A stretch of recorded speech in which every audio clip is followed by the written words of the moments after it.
Capítulo 625. Ufa! O que exatamente Amírios e Aston Rievelde estão planejando?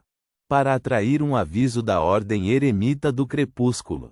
A menos que possa realmente mudar os tempos e influenciar a direção da história, esta organização antiga e secreta nem sequer se mostraria ou revelaria sua identidade. Klein estava ao lado de um magnífico castelo em seu sonho, observando atentamente o local de onde a figura embaçada havia desaparecido. Em meio a seus pensamentos, ele acordou de repente e não tinha mais tanta certeza sobre sua teoria. A estratégia que o almirante Amírios e o seu irmão estão a executar pode não influenciar realmente as tendências da época. Embora a Ordem Eremita do Crepúsculo se envolva apenas em assuntos importantes, como líder de outra organização secreta, Klein sabia claramente que, além de cumprir a missão e os valores da própria organização, também fornecia ajuda entre os membros. Pelo Diário do Imperador Roselli, posso dizer que a Ordem Eremita do Crepúsculo tem membros de diferentes domínios, posições e sequências. Além de alguns deles acreditarem fervorosamente no Criador original enquanto aguardam a chegada do crepúsculo e o despertar do verdadeiro Deus, os demais estão apenas buscando beneficiar a si mesmos. Sob tais circunstâncias, desde que o organizador não implemente estritamente a ordem, naturalmente haveria missões confiadas entre si. Talvez o assunto que Aston Rievelde está planejando a FET é um membro específico da Ordem Eremita do Crepúsculo, que foi informado disso com antecedência. Ele confiou o assunto a outro membro e usou a desculpa da tendência dos tempos para alertar a Amírios Rievelde. Trabalhando a partir desta lógica, a questão oculta é bastante interessante. Com o nível da Ordem Eremita do Crepúsculo, Tesselaô da Lei Amírios, que provavelmente é apenas um sequência 4, não é um alvo muito difícil de eliminar. Eu até suspeito que eles possam mobilizar até 3 ou mais anjos de uma forma muito superior às 7 igrejas. Então, por que eles não agiram diretamente e, em vez disso, deram um aviso prévio? De volta a Becklund, se um anjo aparecesse, quem sabe se algum Deus verdadeiro desceria sobre a terra. Portanto, a Ordem Eremita do Crepúsculo não teve escolha a não ser usar um método mais indireto e discreto para lidar com o Duque Negan. Mas esta é a Ilha Orave. Mesmo os Beyonders de alta sequência não estão alocados aqui. O aviso é porque a Ordem Eremita do Crepúsculo defende o sigilo e não deseja se expor. Então estão tentando não usar métodos excessivamente intensos, ou será que o membro que atribuiu a missão não deseja ver Amírios morto? Para ele, esse almirante ainda é útil, então não está disposto a desistir dele, mesmo que Amírios possa estar envolvido em algo desvantajoso para ele. Então, sua verdadeira identidade parece estar confinada a certos círculos. Klein fez uma suposição ousada, mas sem ter como verificá-la, só pôde deixar o assunto temporariamente de lado e jogá-lo no fundo da mente. Não tem nada a ver comigo, já que é a Ordem Eremita do Crepúsculo quem está alertando o almirante Amírios. Contanto que eu não me envolva em nada nos próximos dias, devo ser capaz de durar até que a missão seja concluída. Tudo o mais que se desenvolve depois não tem nada a ver comigo. Com meu status atual, ainda estou longe de investigar a Ordem Eremita do Crepúsculo. Eu nem tenho o direito de investigar superficialmente. Klein manteve suas crenças e voltou sua atenção para seu clube de tarô. Acabei de descobrir um problema. Outras organizações secretas têm os seus próprios objetivos e valores na sua essência, ao mesmo tempo que misturam a ajuda que os membros fornecem uns aos outros. Quanto ao nosso clube de tarô, é mais impressionante.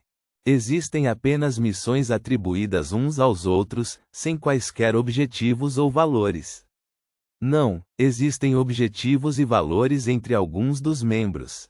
Por exemplo, O amável Lua acredita que esta é uma organização criada para salvar o mundo.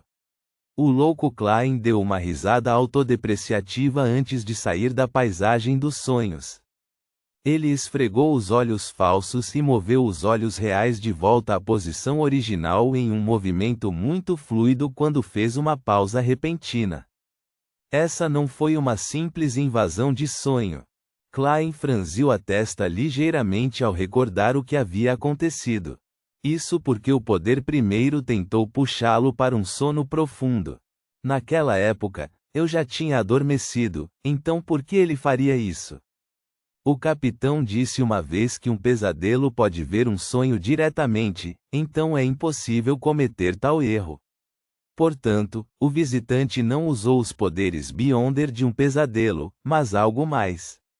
Ele me localizou através do mundo espiritual, ou depois de saber minha localização, usou o mar do subconsciente coletivo, conforme descrito pela Madame Dali, para influenciar diretamente meus poderes Beyonder. Sim, estou mais inclinado para o segundo motivo.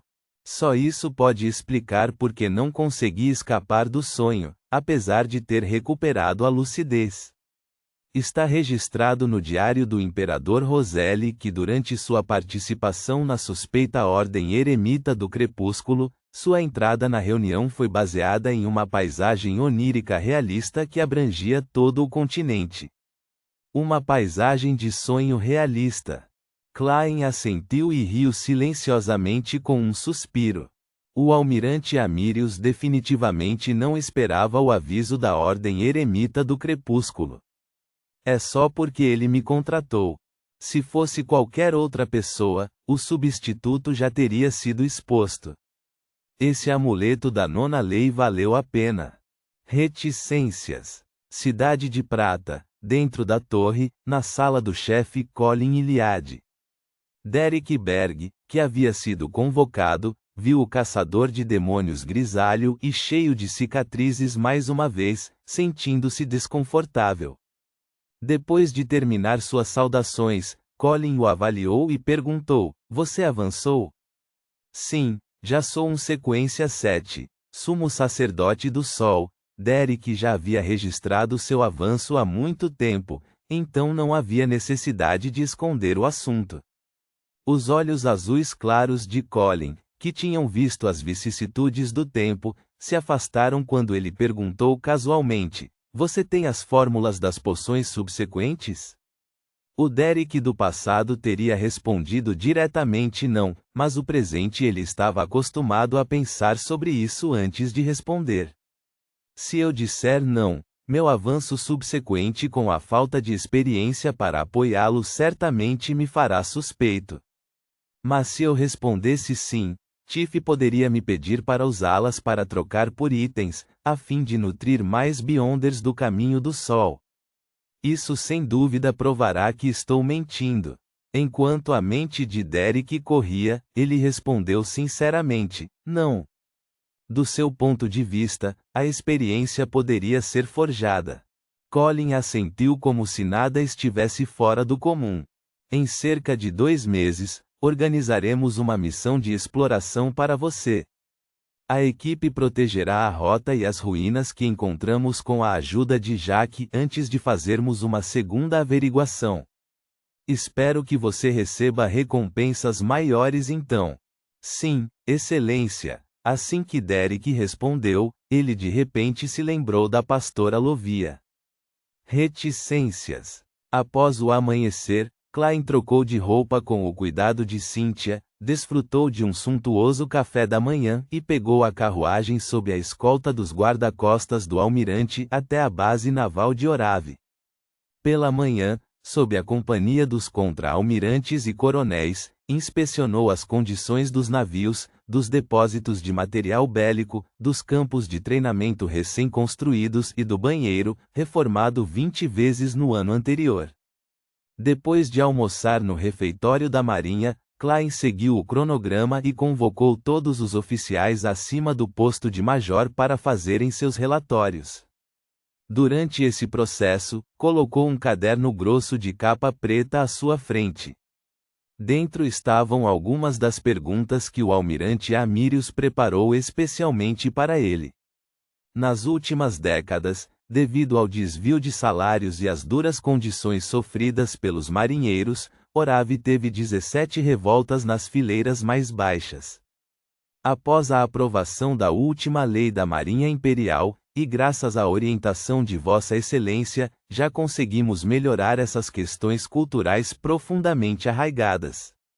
Não houve nenhum caso desse tipo nos últimos 3 anos. Um coronel da base naval de Orave esteve no local e relatou toda a situação. Ele levantava a cabeça de vez em quando para olhar para o almirante Amírios Rievelde e descobria que ele estava ouvindo com muita atenção enquanto tomava notas. Os sons de rabiscos fizeram com que nenhum dos policiais se atrevesse a não estar no seu melhor.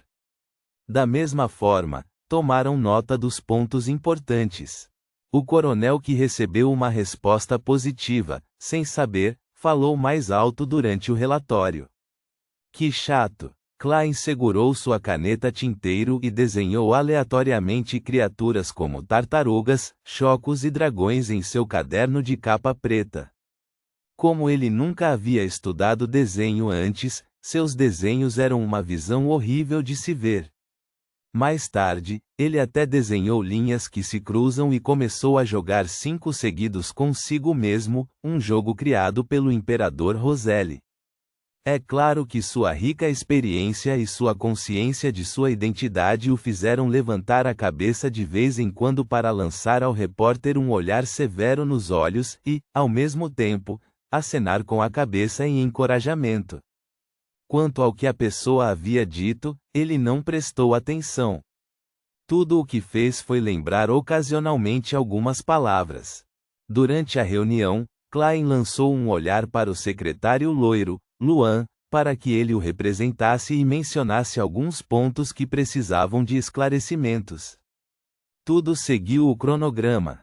Perto do final, Klein folheou algumas páginas do caderno de capa preta e usou o sotaque de um aristocrata de Loen para recitar o relatório que o secretário havia redigido e o almirante editado. Depois, de acordo com a situação real, usou os termos comuns que Amírios usaria e acrescentou algumas conjunções e frases preferidas, como há alguns pontos e deixe-me continuar com mais alguns detalhes. Já era noite quando a reunião terminou. Sob a companhia de Luan, Klein deixou a base naval de Orave e dirigiu-se à residência de um fornecedor naval onde foi realizado um banquete. No banquete, eles conversaram casualmente sobre as oscilações de preços dos produtos portuários. Quanto a Klein, ele imitava o almirante Amírios e de vez em quando mencionava uma piada datada de Backlund, obtendo uma resposta calorosa de todos ao ser elogiado por seu humor. Depois de agir com sucesso até o final do banquete, Klein embarcou na carruagem, sentindo-se exausto de corpo e mente. Tenho que anotar minhas falas e ações a cada minuto e segundo. Envolver-se em uma atuação verdadeira por um dia é mais cansativo do que lutar contra um almirante pirata. Klein suspirou silenciosamente, enquanto fechava os olhos pela metade sem mudar de expressão. Ele sabia que a fase mais difícil do dia ainda não havia acabado. Ele ainda tinha que lidar com Cynthia. Reticências. Dentro da vila, Cynthia soube pelo serve que havia saído para fazer perguntas que o almirante Amírios estava prestes a retornar. Ela voltou silenciosamente para seu quarto, tirou o minúsculo pingente de chifre de rinoceronte preto e usou uma placa metálica para raspar pedacinhos de pó, misturando-o na água quente dentro de uma xícara de porcelana branca. Depois de repetir o nome honroso da árvore mãe do desejo 7 vezes, ela esperou quase 1 minuto antes de levantar a xícara de chá com esperança, bebendo-a de forma limpa. Ponto.